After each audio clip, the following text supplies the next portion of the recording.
Get your credit back in the groove. Get your credit back in the groove. Get your credit back in the groove. Guide you through the process, no way you can lose. You need the credit. Why, hello everyone. This is Uncle James here with another awesome video. Now, in this video, we're going to look at different tools, strategies, and tips that one can use to lower their credit utilization. Now, it is extremely important that you keep your credit utilization low, because the lower that utilization is, the higher your credit score will become. There is a direct relationship to your credit utilization and your credit score. Keep in mind, the lower the utilization, the higher your score will become. All right, so number one, you need to track how much you are charging on each credit card. You need to know what you're spending on each card, okay? And then also, not only that, you need to know the balances that you have been approved for on each card, so that you will know what that percent is, what that utilization is for each card. Now, another quick tip that you can use is you can ask the creditor for a credit limit increase.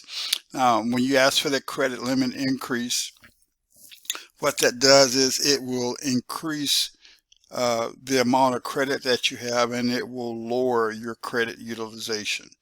The more credit you have, so then that utilization can be lower. So this is what you want. You can ask for a higher credit limit.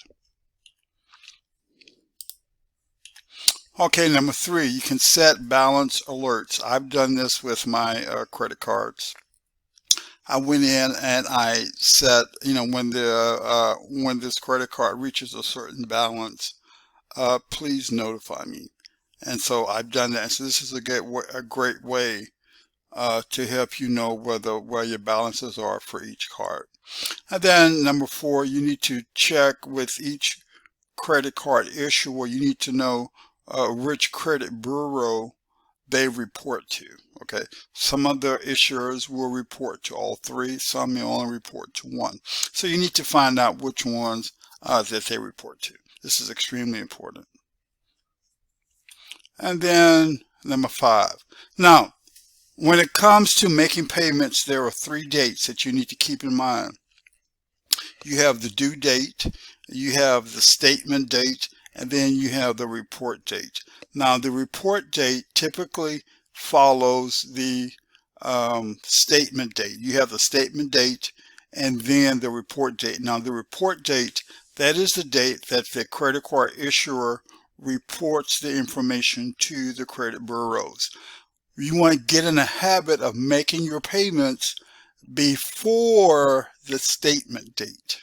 Okay, a couple of days before the statement date, so that when it reports pretty quickly, because it reports, if you make that payment on the due date, okay, then it's not going to report until the next month, when that next statement date rolls around.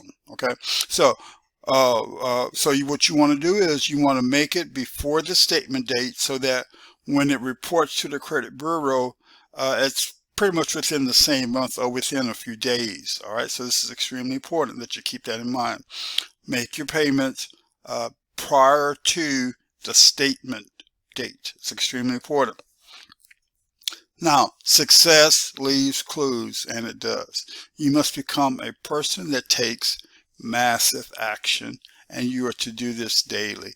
Have no 0 days. What I mean by no 0 days, a day should not pass that you haven't worked on your goal, whatever that goal happens to be it losing weight, be it becoming financially independent, be it improving your credit, whatever the goal is. Have no 0 days. Every day you are doing something to bring you closer to your goal. And this is how you take massive action. Success leaves clues. Now, let me speak this lesson over you. Until we meet again, may the Lord continue to bless you. May he smile upon you. May he grant you his favor. And may he also continue to enlarge your territory. This has been James. Have a great week. Take care now. Get your credit back in the groove. Get your credit back in the groove.